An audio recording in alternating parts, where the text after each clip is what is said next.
પ્રભુ અંગૂઠો બતાવી રહ્યા છે. જો અંગૂઠા બે રીતે બતાવાય. એ તો કોઈને ચીડવવા હોય ને, સામેવાળા વ્યક્તિને આપણે ચીડવવો હોય આમ અંગૂઠો બતાવે, અને કોઈને મારવો હોય તો આમ અંગૂઠો બતાવે. મૂકો લગાડવો હોય તો અંગૂઠો અંદર હોય, ને ચીડવવો હોય તો અંગૂઠો બહાર હોય. તમને પૂછું કે શ્રીજી બાવાનો અંગૂઠો કઈ રીતે છે? કટી પર હસ્ત ધારણ કર્યો છે પ્રભુએ જમણો, તો અંગૂઠો કઈ રીતે છે? કઈ રીતે છે બોલો વૈષ્ણવ? શું દર્શન કરો છો તમે લોકો દરરોજ? એટલે કહું ને, આપણે લોકો ખાલી ઠાકોરજીને જોઈને આવીએ છીએ, દર્શન તો થતું જ નથી વાસ્તવમાં. આ રીતે છે અંગૂઠો. ભક્તોના મન મુઠ્ઠીમાં છે, અને અંગૂઠો બતાવીને ચીડાવી રહ્યા છે. આમ તો દાન લીલાનું પદ છે, પણ બહુ સુંદર પદ છે. એમાં પરમાનંદાજી કે છે, પરમાનંદ બ્રજવાસી સાવરો અંગુષ્ઠ દિખાય રસ લે ગયો રી, મેરી ભરી મટુકિયા લે ગયો રી. ભરી મટુકિયા એટલે સ્નેહ ભાવથી ભરેલું આપણું મન.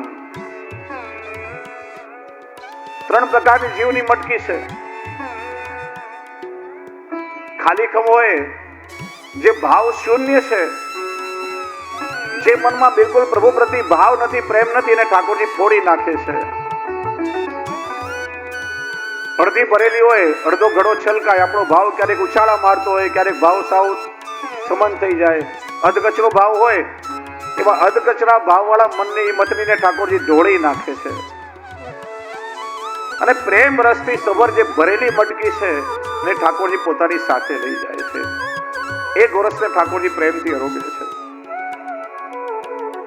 મેરી ભરી મટુકિયા લે ગયો રી, અને કહે છે પરમાનંદ બ્રજવાસી સાવરો અંગુષ્ઠ દેખાય રસ લે ગયો રી. કયો રસ પ્રભુ લઈ જાય? આપણે બધા નાથ દ્વારા જઈએ કે તમે હવેલીમાં સેવા કરવા જાઓ,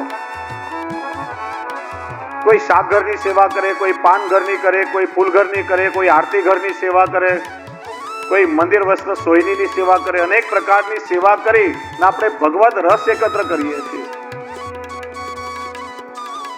જીવ પ્રભુની સેવા કરીને ભગવત રસ એકત્ર કરે. અને શ્રીજી બાવા કેવા કે અંગૂઠો બતાવીને આપણી પાસેથી બધો રસ ઝૂંટવીને લઈ જાય, પણ ઠાકોરજીને ખાલી લેતા ના આવડે. આપણને તો લેતા આવડે, દેતા ના આવડે. આ જીવનો સ્વભાવ કેવો, ખાલી આપણને લેતા જ આવડે બસ. પણ ઠાકોરજી આપણી પાસે કઈ લે ને બદલામાં અનંત અનંત કૃપાનું દાન કરે છે. ઠાકોરજી એકત્ર કરેલો ભગવત રસ લઈ જાય, બદલામાં તમને શું આપે? તમે નાથા દ્વારા જાઓ તો તમને શ્રીનાથજીનો કયો પ્રસાદ સૌથી વધારે ભાવે? ઠોર. ઘણા લોકોને પણ પ્રશ્ન થાય છે, આમ મને પૂછાયા છે એટલા માટે કહું છું, થોડું સમાધાન કરું. આપણે ત્યાં તો બાલ ભાવની સેવા છે, અને શ્રીનાથજીનો ઠોર તો કેવો કડક હોય કે હાથથી તો તૂટે જ નહીં, ખાંડડી દસ્તો લેવો પડે. એનું કારણ શું? આ પરંપરા બહુ પ્રાચીન સમયની છે. જ્યારે શ્રીજી બાવા મેવાડ પધાર્યા કે પેલા વ્રજમાં બિરાજતા હતા, એ સમયે ટ્રાન્સપોર્ટેશનના કોઈ આધુનિક સાધનો નહીં હતા. લોકો પગપાળા, ઘોડા પર કે બળદગાડામાં પ્રવાસ કરતા. રસ્તામાં જંગલો આવે, એકલ દોકલ માણસો ન જાય, યાત્રીઓના સંગ બધા નીકળે, દર્શને જાય. મહિનાઓ પછી ત્યાં પહોંચે, અને ત્યાંથી શ્રીજી બાવાનો પ્રસાદ લઈને આવે ને કણકા પોતપોતાના ઘરે આપવાની હોય. પાછા ઘરે પહોંચતા દિવસોના દિવસો, મહિનાઓ લાગે.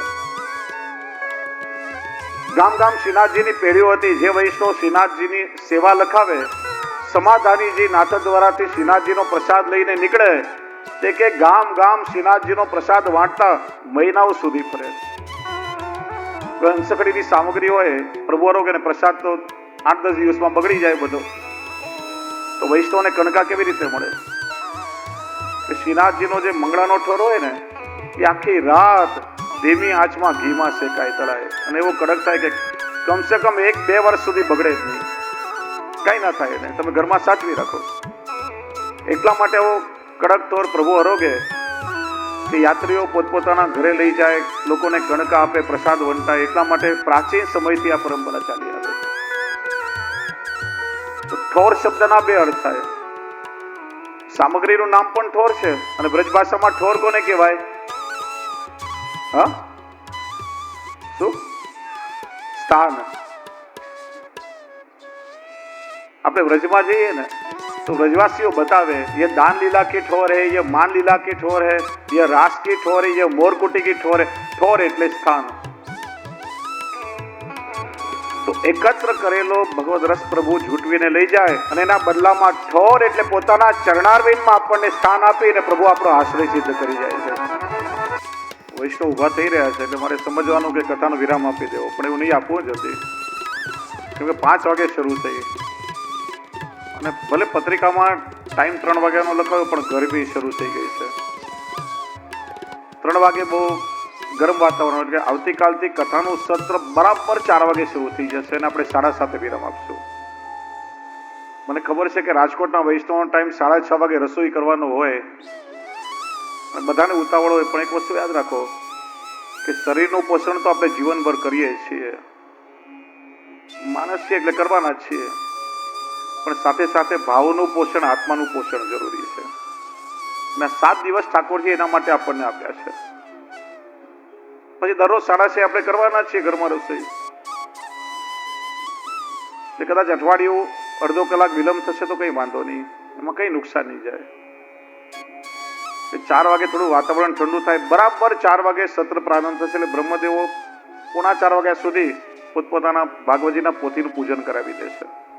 વૈષ્ણવોએ 3:15 વાગે જે પોથીજીના યજમાનો છે ને મંડપમાં આવી જવું અને 3:45 સુધી વૈષ્ણવોએ પોતાનું સ્થાન ગ્રહણ કરી લેવું. અને આજે થોડું કષ્ટ છે, પાછળ ગાડલાની વ્યવસ્થા થઈ નથી, થોડું બેસવામાં કષ્ટ થતું હશે, તો આવતીકાલથી આખા પંડાલમાં વ્યવસ્થિત ગાડલા અને બીજી ખુરશીઓ પણ લાગી જશે કોર્નર પર. આવતીકાલથી કોઈ પણ વૈષ્ણવને પરિશ્રમ નહીં થાય. પ્રથમ દિવસ એટલે થોડુંક કદાચ સહન કરી લેશે વૈષ્ણવ. બોલીએ શ્રી વલ્લભાધીશ કી જય. શ્રીજી બાવાના સ્વરૂપ સાથે ભાગવતજીનું ચિંતન કરી થોડુંક મહાત્મ્યનું દર્શન કરી લઈએ. કોઈ પણ વસ્તુના મૂળ તત્વને જાણવા સમજવા માટે એનું મહાત્મ્ય જ્ઞાન થવું જરૂરી છે. મહાત્મ્ય જ્ઞાન થાય ત્યારે આપણો વ્યવહાર, વિનિયોગ બધું બદલાય. ઠાકોરજીમાં પ્રેમ ક્યારે થાય? પ્રભુ પ્રત્યેનો પ્રેમ એટલે ભક્તિ. લૌકિક પ્રેમમાં સ્વાર્થ હોય, વાસના હોય, પણ પ્રભુ પ્રત્યેનો અહેતુક પ્રેમ, નિસ્વાર્થ પ્રેમ, જેને આપણે ભક્તિ કહીએ છીએ, અને દ્રઢ ક્યારે થાય? પ્રભુની લીલાઓ સાંભળીએ, સ્મરણ કરીએ, ગુણગાન શ્રવણ કરીએ, એમની કથાઓ સાંભળીએ, ત્યારે મહાત્મ્ય જ્ઞાન થાય. અને મહાત્મ્ય જ્ઞાનથી આપણી ભક્તિ દ્રઢ થાય, ત્યારે પ્રભુના સ્વરૂપને ઓળખી શકીએ. એમ જે ભાગવતજીનું શ્રવણ કરવા આપણે જઈ રહ્યા છીએ, એ ભાગવત તત્વ શું છે, એનું સામર્થ્ય શું છે, એની વિલક્ષણતા શું છે, એ મહાત્મ્ય જ્યારે સમજમાં આવે ત્યારે ભાગવતના સ્વરૂપને આપણે સમજી શકીએ. કોઈ પણ સ્તોત્ર હોય, તમે જુઓ શરૂઆતમાં પેલા શ્લોકોમાં મહાત્મ્ય હોય, પછી સ્તોત્ર ને છેલ્લા શ્લોકોમાં એની ફળશ્રુતિ હોય. સર્વોત્તમજીમાં પણ પેલા મહાત્મ્ય બતાવ્યું છે, પછી 108 નામ મહાપ્રભુજીના 7મા શ્લોકથી ગયા અને છેલ્લે ફળશ્રુતિ બતાવી. એમ 6 અધ્યાયમાં ભાગવતનું મહાત્મ્ય પદ્મ પુરાણમાં બતાવવાનું. 2 પુરાણમાં ભાગવતજીનું મહાત્મ્ય છે, સ્કંદ પુરાણમાં 4 અધ્યાયમાં અને પદ્મ પુરાણમાં 6 અધ્યાયમાં. 6 અધ્યાયમાં શા માટે? કેમ કે ભગવાનમાં 6 ધર્મો બિરાજે છે: ઐશ્વર્ય, વીર્ય, યશ, શ્રી, જ્ઞાન અને વૈરાગ્ય. પેલા તો એ સમજીએ કે ભગવાન કોને કહેવાય. આ 6 ધર્મો, ઐશ્વર્ય, વીર્ય, યશ, શ્રી, જ્ઞાન, વૈરાગ્ય, 6 ધર્મોનો સમૂહ એટલે ભગ, અને ભગને ધારણ કરે તે ભગવાન. કોઈની પાસે જ્ઞાન હોય તો જ્ઞાનવાન, સમૃદ્ધિ હોય તો સમૃદ્ધિવાન, સારું રૂપ હોય તો સ્વરૂપવાન, ગુણ હોય તો ગુણવાન. એમ 6 ધર્મોને ધારણ, 6 ભગને ધારણ કરનારા ભગવાન. અને ભગવાન કોણ? તો ભાગવતકારે બતાવ્યું, એતે ચાંસ કલા પુંસ કૃષ્ણસ્તુ ભગવાન સ્વયં. આ 6 ધર્મોને ધારણ કરનારા કેવલ કૃષ્ણ છે, એટલે ભગવાન એ કૃષ્ણ છે. જીવનો સ્વભાવ આપણે ગમે તેની આગળ ભગવાન શબ્દ લગાડીએ પણ વાસ્તવમાં ભગવાન કૃષ્ણ, કારણ કે બીજા બધા કૃષ્ણના અવતાર છે. આ ભાગવતજીમાં 24 અવતારોનું વર્ણન છે. 24 અવતાર કોના?